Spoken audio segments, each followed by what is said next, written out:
What up, weirdos? Time to talk some social credit scores. Don't know what that is yet? Well, you'll find out pretty soon. It all starts in the land of China.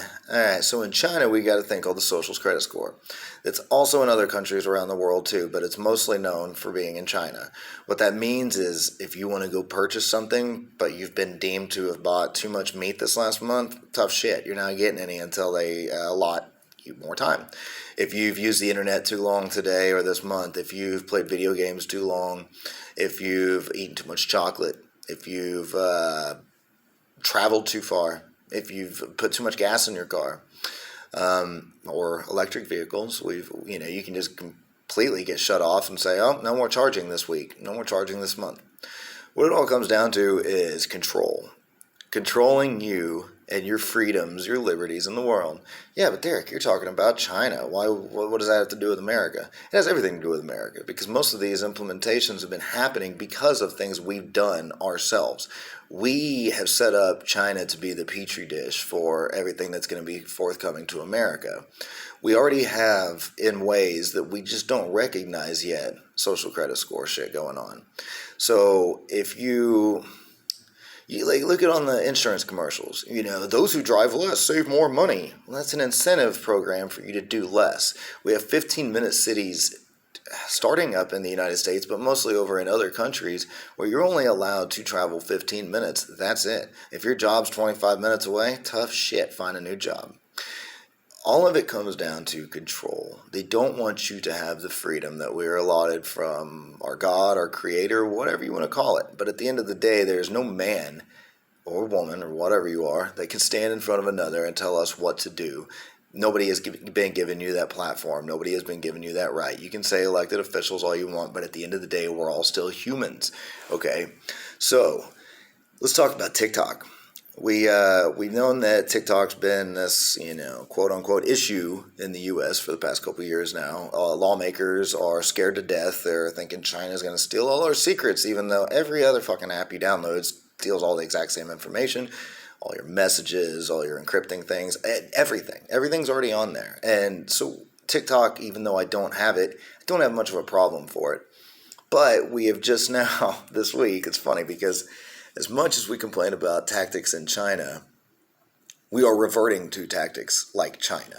So what we're doing is instead of, we gotta worry about this TikTok and kids, it's gonna corrupt them and everything. So what we've done is decided to make it to where you have an hour usage per day if you're an account holder under 18 years old. Now that doesn't sound like much, but it's just one step at a time.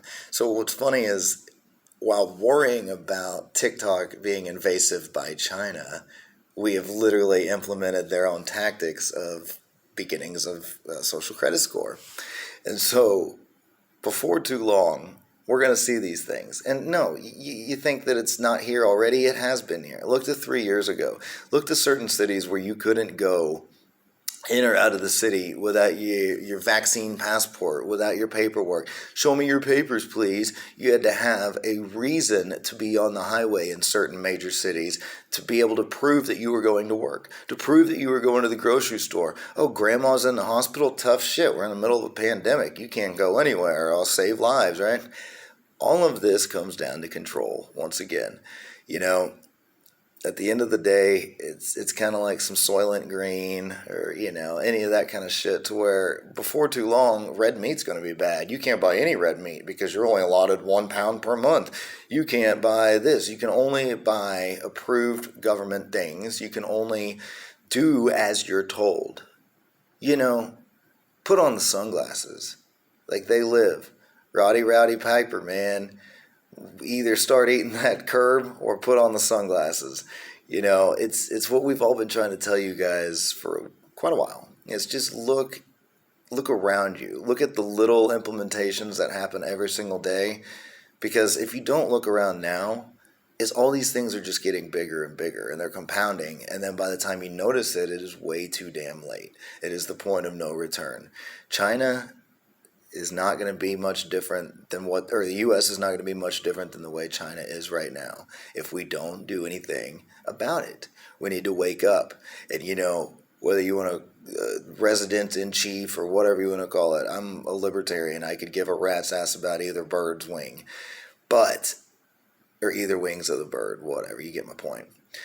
But at the end of the day, it's our local elections. It's our local officials, the city council members, your Tulsa, your not Tulsa, but your teachers unions. It's these kind of things. It's our school board meetings. It's things that we as the people need to get out there and start on